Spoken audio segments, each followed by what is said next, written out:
Pirates, ಕಡಲ್ಗಳ್ಳರು. ಇತಿಹಾಸದ ಪುಟ ತೆರೆದ್ರೆ ನಮಗೆ ಮೊಘಲರು, ಪೋರ್ಚುಗೀಸರು, ಬ್ರಿಟಿಷರು, ಫ್ರೆಂಚರು, ಡಚ್ಚರು ಹೀಗೆ ಹಲವಾರು ಪ್ರಾಂತ್ಯಗಳು ಒಂದು ದೇಶದಿಂದ ಮತ್ತೊಂದು ದೇಶಕ್ಕೆ ಹೋಗಿ ಭೀಕರ ಯುದ್ಧಗಳನ್ನು ಮಾಡಿ ಅಲ್ಲಿದ್ದ ಸಂಪತ್ತನ್ನು ಲೂಟಿ ಮಾಡಿದ್ರು ಅಂತ ನಮ್ಮ ಇತಿಹಾಸಗಳು ಸಾಕ್ಷಿ ಸಮೇತ ಹೇಳ್ತವೆ. ಆದರೆ ಅದೇ ಸಮಯದಲ್ಲಿ ಯುರೋಪ್ ರಾಷ್ಟ್ರಗಳಲ್ಲಿ ಕಡಲ್ಗಳ್ಳರ ಸುವರ್ಣ ಯುಗ ಆರಂಭವಾಗಿತ್ತು. ಹಾಗಾದರೆ ಈ ಕಡಲ್ಗಳ್ಳರು ಅಂದರೆ ಯಾರು? ಅವರಲ್ಲೂ ಕೂಡ ಇದ್ದ ಮೂಢನಂಬಿಕೆಗಳೇನು? ಅವರು ಮಾಡಿದ ಲೂಟಿ ಎಷ್ಟು ಗೊತ್ತಾ?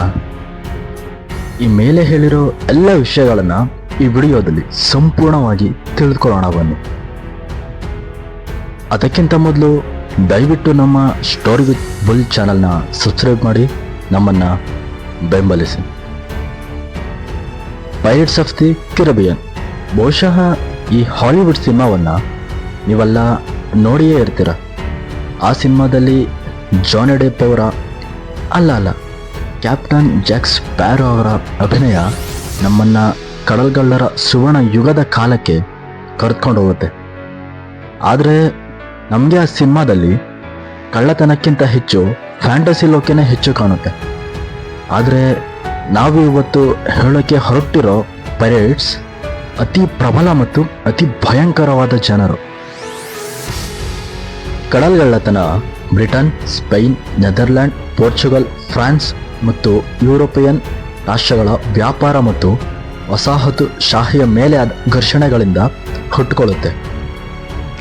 ಆ ಸಮಯದಲ್ಲಿ ಹೆಚ್ಚಿನ ಕಡಲ್ಗಳ್ಳರು ಇಂಗ್ಲಿಷ್, ಐರಿಷ್, ಫ್ರೆಂಚ್ ಮತ್ತು ಡಚ್ ಮೂಲದವರು ಅಂತ ಹೇಳಲಾಗುತ್ತೆ.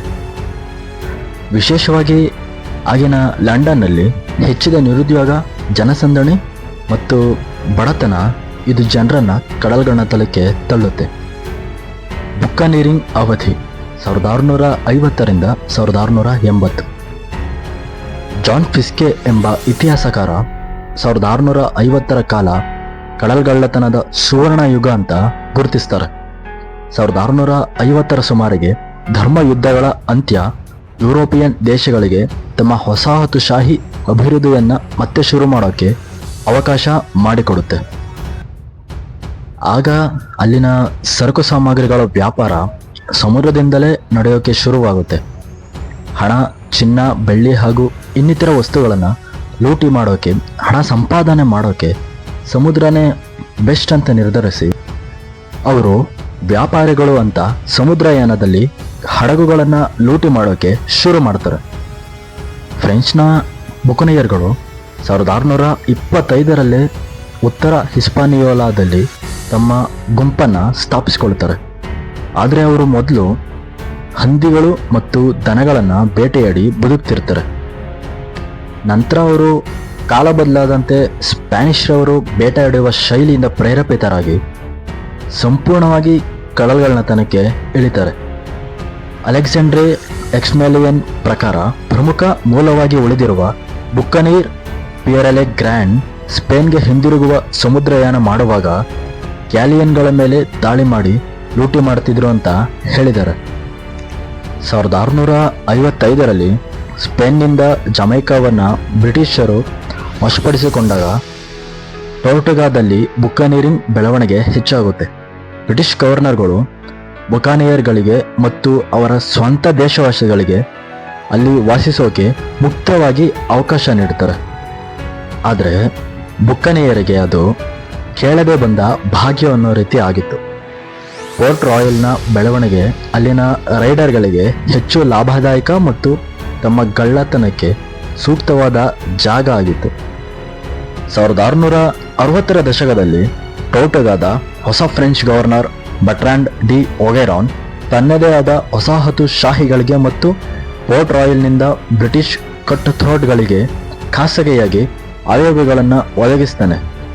ಈ ಪರಿಸ್ಥಿತಿ ಕೆರಿಬಿಯನ್ ಬುಕ್ಕನೀರಿಂಗ್ ಅನ್ನು ಅದರ ಉತ್ತುಂಗಕ್ಕೆ ತಂದಿತು. 1670ರಲ್ಲಿ ಹೆನ್ರಿ ಮೋರ್ಗನ್ ಅವರ ಪನಾಮ ದಂಡಯಾತ್ರೆಯಲ್ಲಿ ಪನಾಮ ನಗರವನ್ನು ಸಂಪೂರ್ಣವಾಗಿ ಲೂಟಿ ಮಾಡಲಾಗುತ್ತೆ ಮತ್ತು ಆ ನಗರವನ್ನು ಸುಟ್ಟಾಕಲಾಗುತ್ತೆ. ಈ ಸಮಯದಲ್ಲಿ ಅನೇಕ ಕಡಲ್ಗಳ್ಳರು ಮೂಲತಃ ರಾಯಲ್ ನೇವಿಯ ನಾವಿಕರು. ಹೆಚ್ಚಿನ ಕಡಲ್ಗಳ್ಳರು ಸಮುದ್ರದಲ್ಲಿ ವಾಸಿಸುವ ಅನುಭವವನ್ನು ಹೊಂದಿದ್ರು. ಆದರೆ ರಾಜನ ನಾವಿಕರು ಸಾಮಾನ್ಯವಾಗಿ ಸಮುದ್ರದ ಮೇಲೆ ಕಡಿಮೆ ತಿಂದಿದ್ರು. ಯಾಕಂದರೆ ಅವರು ತಿಂಗಳುಗಟ್ಟಲೆ ಸಮುದ್ರದಲ್ಲಿ ವಾಸ ಮಾಡಬೇಕಾಗಿತ್ತು. ಈ ಸಮಯದಲ್ಲಿ ಆರೋಗ್ಯ ಸಮಸ್ಯೆಗಳು ಬರೋದಕ್ಕೆ ಶುರುವಾಯಿತು ಮತ್ತು ಹಸಿವಿನಿಂದ ಎಷ್ಟೋ ಜನ ಸಾಯಬೇಕಾಯಿತು. ಈ ಪೈರೇಟ್ಸ್ಗಳ ವಿಶೇಷ ಏನಂದರೆ ಇವರಲ್ಲೂ ಕೂಡ ವೋಟಿಂಗ್ ನಡೆಸಿ ತಮ್ಮ ಕ್ಯಾಪ್ಟನ್ ಯಾರಾಗಬೇಕು ಅಂತ ನಿರ್ಧರಿಸೋ ಅವಕಾಶ ಇತ್ತು ಮತ್ತು ಅವರಿಗೂ ಕೂಡ ಕಟ್ಟುನಿಟ್ಟಿನ ನಿಯಮಗಳಿತ್ತು. ಕ್ಯಾಪ್ಟನ್ಗಳು ಅವರ ಕೆಲಸಗಾರರನ್ನ ತುಂಬ ಕೀಳಾಗಿ ನಡೆಸ್ಕೊತಾ ಇದ್ರಂತೆ.